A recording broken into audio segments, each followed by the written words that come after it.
10 মে বিশ্ব মেয়ে দিবস। এটা আনুষ্ঠানিকভাবে আমরা পালন করি, গোটা বিশ্ববাসী পালন করে। তো মা দিবস তো নির্দিষ্ট কোনো মাদেরকে স্মরণ করার জন্য দিবস লাগে না।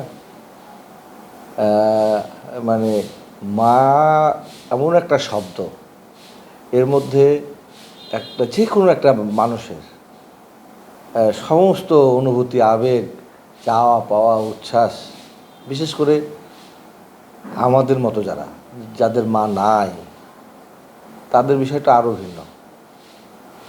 আমার মা দিবস নিয়ে কথা বলার আগে আমার মায়ের কথা যতটুকু আমার মনে পড়ে, আমি মুক্তিযুদ্ধের সময় খুব ছোট ছিলাম।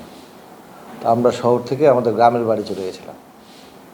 সেখানে গিয়ে পাক হানাদার বাহিনীদের যেন আসতে না পারে, ওখানে একটা 12 মাইলের উপর একটা সাঁকো বলতো ওটাকে, যেটাকে এখন আমরা ব্রিজ বলি, সেই সাঁকোটা মুক্তিবাহিনীরা উড়াই দিয়েছিল। সেই জন্য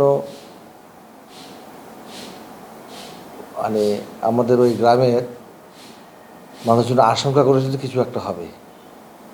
তো সেদিনই অবশ্য রাত্রিবেলাতে আমার ছোটো চাচা, আমার একটা চাচাতো ভাই, বড় ভাই বাবলু ভাই, আমার দোস্ত আব্বা সহ অনেককে ধরে নিয়ে গেছিলো পাখানার বাহিনীরা, গিয়ে সকালবেলা থেকে কাজে লাগিয়েছিল ওই ব্রিজ ঠিক করার কাজে। আর আমাদের বাড়িতে যারা আমাদের বোনেরা ছিলেন, সিনিয়র অনেক, তাদেরকে আমি দেখেছি আমার মাকে ওদের গায়ে কালি লাগাই দিচ্ছে, দিয়ে এই বড়শি পাড়াতে পাঠিয়ে দিল ওই 12 মাইল থেকে। তার কিছুক্ষণের মধ্যেই লম্বা লম্বা মানুষ, সব কালো ড্রেস পরা, ওদেরকে নাকি বেলুচি নাকি বলতো, তারা এসে আমাদের বাড়িতে আগুন দিচ্ছে। তা আমি তো ছোটো মানুষ, আমার মা আমাকে ধরেছেন, দরজার আড়ালে এইভাবে দাঁড়িয়ে আছে। যে বাড়িতে, যে ঘরে আগুন দিচ্ছে সেখানেই আমার মা দাঁড়ায় আছে। তো যখন আগুন লাগাই দিল, তখন মা বাধ্য হয়ে বের হয়েছে আমাকে নিয়ে দাও। তো আমারও সেই স্মৃতিটা খুব মনে পড়ে। মাকে যেন কী বললেন, আর মা আবার কী বললেন। আমি 8 ভাই বোনের সবার ছোট সন্তান হিসাবেই আমাকে মা তার কাস্টডিতে রেখেছিলেন আর কি। তো এইটা যেমন একটা স্মৃতি। পর্যায়ক্রমে আমরা যখন স্কুল কলেজ, মা আমার ফার্স্ট টিচার, উনি ক্লাস 4 পর্যন্ত লেখাপড়া করেছেন সেই সময়, কিন্তু আমাদেরকে হাতের লেখা শিখিয়েছেন। সেখানে লেখা থাকতো, প্রথম লাইনে মা লিখে দিতেন, সদা সত্য কথা বলিবে, মিথ্যা বলিবে না। তো এই যে মার হাতে খড়ি, আমাদের বেস্ট টিচার মা, ফার্স্ট এবং বেস্ট। তারপরে সন্তানদের তো সব আমরা 8 ভাই বোন, এবং পিঠাপিঠি আমরা 5 ভাই বোন ছিলাম। তার আগেগুলো একটু কম বেশি ইয়ে ছিল, বরাবর তখন বিয়ে হয়ে গেছিলো। যে সমস্ত স্মৃতি মনে পড়ে, যে এখনকার মতো এত অ্যাভেলেবল ফ্যাসিলিটি ছিল না। আমার মাকে দেখেছি সারাদিন তো কাজ করতে নি, আর আমরা 8 ভাই বোন তো কোনো না কোনো ভাই বোনের পরীক্ষা থাকতো, স্কুল হোক, কলেজ হোক, ইউনিভার্সিটি হোক। তো কিন্তু আমার মার সমস্ত বছরটাই পরীক্ষা থাকতো সবসময়টাই, মানে আমাদের পরীক্ষা মানে ওনার পরীক্ষা, এরকম একটা অবস্থা। আর পরে একটু বড় হলাম আমরা, তো আমাদেরকে নিয়ে তো প্রত্যেকটা বাবা মার আশা আকাঙ্ক্ষা থাকে। ছাত্র রাজনীতির সঙ্গে জড়িত হলাম, তখন থেকে উৎকণ্ঠায় দিন কাটতো আমার মায়ের। আমার বাড়িতে কখনো কাফনের কাপড় গেছে পাইপোস্টে, কখনো ওই বাড়ির মালামাল ক্রোক করার জন্য ওই ডিসি অফিস থেকে অথবা আইন শৃঙ্খলা বাহিনী গিয়ে টাঙায় দিয়ে আসছে। রাতের বেলাতে তো হরহামেশাই পুলিশ যেত, কোনো দিন দেখা হয়ে যেত পুলিশের সঙ্গে আমাদের। এই সমস্ত স্মৃতি। তারপর পর্যায়ক্রমে যখন বড় হয়ে গেল, তখন ভিন্নটা হলো আলাদা। আমরা যখন বড় হলাম, মানে আমি আমার মায়ের একমাত্র চিকিৎসক ছিলাম। আমি ওষুধ দিলে মা বেশি সন্তুষ্ট হতেন, ডাক্তার কাছে নিয়ে গেলে বেশি খুশি হতেন, এবং চেয়ে থাকতেন যে আমার মিলন কখন আসবে এবং নিয়ে যাবে। এর মধ্যে আমার মায়ের যে স্মৃতি, কিছু কিছু স্মৃতি আমার মনে আছে। আমার বড় ভাই ছিলেন ফ্রিডম ফাইটার, তো মা যখন বড় ভাই যখন যুদ্ধে গেছিলেন তখন মা প্রতিদিন মৌলবীদের কাছে যেতেন, মানে কার কাছে জিন ভূত আছে তারা বলতে পারবে নাকি তার সন্তান।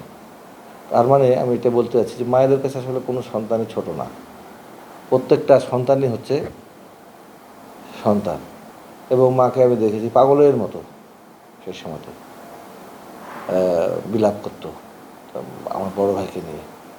তো যাই হোক, আমার মা আজ থেকে প্রায় 18 বছর আগে 2009 সালের 9 ফেব্রুয়ারি উনি আমাদের ছেড়ে চলে গেছেন। পরপরে বাবা মারা গেছেন, বড় ভাই মারা গেছেন, বড় ভাই মারা গেছেন, বড় দুলাভাই মারা গেছেন। ফ্যামিলিতে আমরা প্রায় 91টি পরিবার, আমরা সবাই একসঙ্গে থাকার চেষ্টা করতাম। এখন আমরা 5 ভাইয়ের ফ্যামিলি, 4 ভাই আছে, 4 ভাই তো একসাথে তো আছেই, এবং আমার বড় ভাইয়ের যে ছেলে মেয়ে তারা সবাই আমরা একসঙ্গে থাকি, আমার বাসাতে গেলে দেখবেন। তো সেই জন্য আমাদের পর্যায়ক্রমে আমাদের মায়েদের স্মৃতি অনেক মানে ইয়েতে। আরও একটা স্মৃতি আছে আমার, আমি 2007 সালে জেলখানাতে বেশ কিছুদিন পর, কারো খোঁজ খবর পাই না, একদিন মা, বড় ভাই, আব্বা আমাকে দেখতে গেছেন ডেপুটি জেলারের রুমে। আমি হঠাৎ করে আমি যখন গেলাম, মার সঙ্গে দেখা, ওনাদেরকে বসতে দিয়েছেন। আমাকে মা বলছে, তুমি এখনও ভাত খাওনি, ভাত খাও, মানে তার স্বভাব শুরু ভঙ্গিতে। তখন বড় ভাইয়ের দিকে তাকালাম, তো বললো যে হ্যাঁ, মা স্ট্রোক করেছিল, এখন এরকম হয়ে গেছে। তা আমাকে 3 মাস বলে নাই আমার মায়ের ওই অসুস্থতা করা। ওইটা একটা জেলখানাতে মারাত্মক একটা স্মৃতি ছিল আমার, তারপরে আমরা যখন জেনেছি। তো যাই হোক, আমি শুনেছি, আমি তো হওয়ার হামেশাই জেলখানা যেতাম।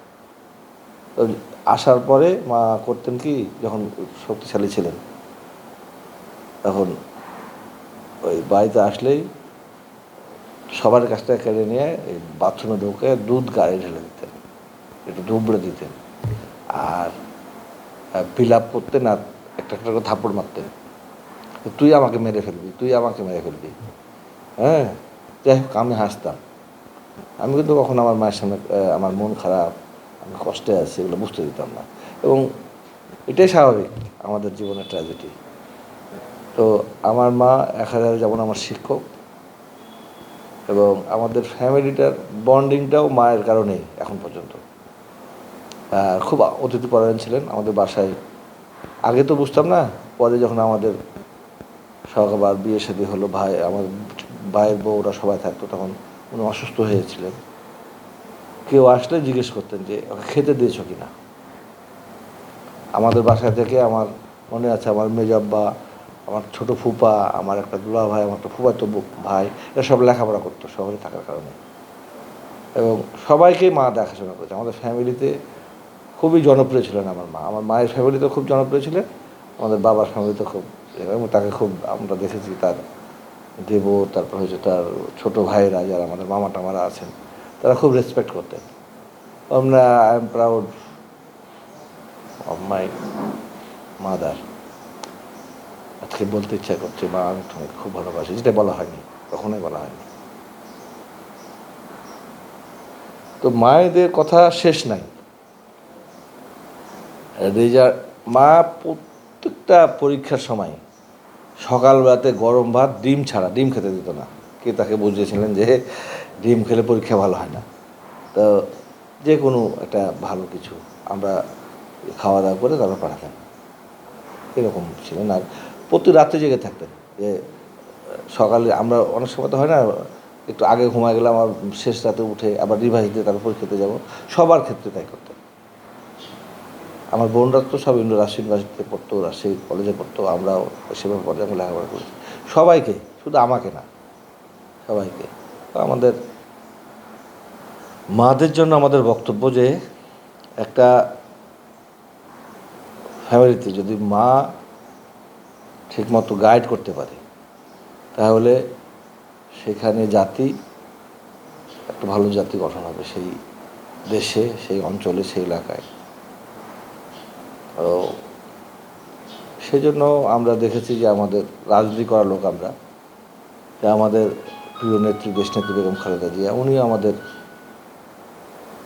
মাতৃপ্রতিম।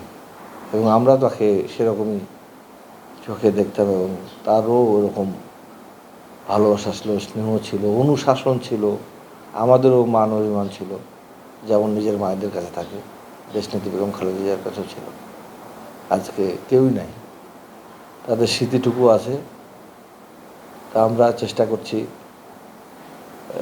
আমাদের দেশের মায়ের জন্য, মাদার অফ ডেমোক্রেসির জন্য, তিনি যে মানুষের জন্য যা সর্বোচ্চ ত্যাগ করে গেছেন সেইটা যেন আমরা মনে রাখি এবং আমাদের কর্মকাণ্ডে আমরা কাজে লাগাতে পারি। আজকে আমরা পার্লামেন্ট মেম্বার হয়ে গেছি। আমার মা বেঁচে থাকলে যেমন খুশি হতেন, আমাদের দেশনেত্রী বেগম খালেদা জিয়াও তাই। দেখেন, উনি সমস্ত এই ত্রয়োদশ জাতীয় সংসদ নির্বাচনের সমস্ত প্রক্রিয়া সম্পন্ন করে গেছেন। 19 ডিসেম্বর উনি নোমিনেশন পেপার সাবমিটও করেছিলেন, কিন্তু উনি আমাদের এখন পার্লামেন্টে নাই। আমাদের পার্লামেন্টে আমাদের সংসদ নেতা মাননীয় প্রধানমন্ত্রী তারেক রহমান আছেন। উনিও তার বাবার প্রতিচ্ছবি, তার মায়ের প্রতিচ্ছবির মতো কাজ করার চেষ্টা করছেন। তো মা দিবস নিয়ে আমার স্পেশাল সেরকম কোনো বক্তব্য নাই। এই ডাকটা এখন আমরা আমাদের মেয়েদেরকে ডাকি। আমার একটা মেয়ে আছে, আরও 4টা মেয়ে আছে, আমরা 5 ভাই, 5টা ছেলে, 5টা মেয়ে। তাদেরকে আমরা এখন বাবা মা ডাকি। আমাদের বাবা মা নাই, তাদেরকে বাবা মা ডাকি। আমার মেয়েও মায়ের মতোই হয়েছে। আমার মেয়ে এখন লন্ডনে থাকে, ও লেখাপড়া করছে, অনার্স সেকেন্ড ইয়ারে পড়ে রেলওয়েতে। তো প্রতিদিন রাত্রে আমি ওই তার অনুশাসনে মোটামুটি ফোন করলে একটা অনুশাসন পাই।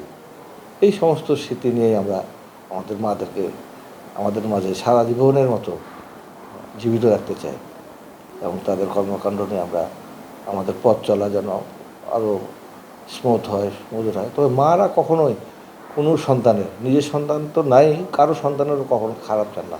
এটা হচ্ছে মাদের বৈশিষ্ট্য। এটা সবাইকে মনে রাখা উচিত।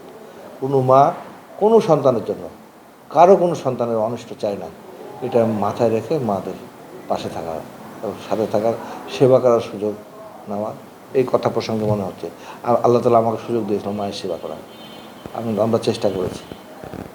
হ্যাঁ, এরকম যাদের সুযোগ আছে তাদের উদ্দেশ্যে আমার বক্তব্য যে আপনারা বাবা মা, মা বাবা এগুলো এমন একটা জিনিস, তাদের যদি সম্ভব হয়, যার সুযোগ আছে তারা তাদের সেবা করে। কোথায় স্বর্গ কোথায় নরক এ বলে তাহা বহু মানুষের মাঝে স্বর্গ মানুষের তো আসে। এবং তার প্রথম নিয়ামত হচ্ছে আল্লাহ তাআলার মা এবং বাবা। সবার প্রতি আমাদের এই অনুরোধ যে মা বাবার সেবা করে এবং তারা কখনো খারাপ পরামর্শ দেবে না, এটা বিশ্বাস করো।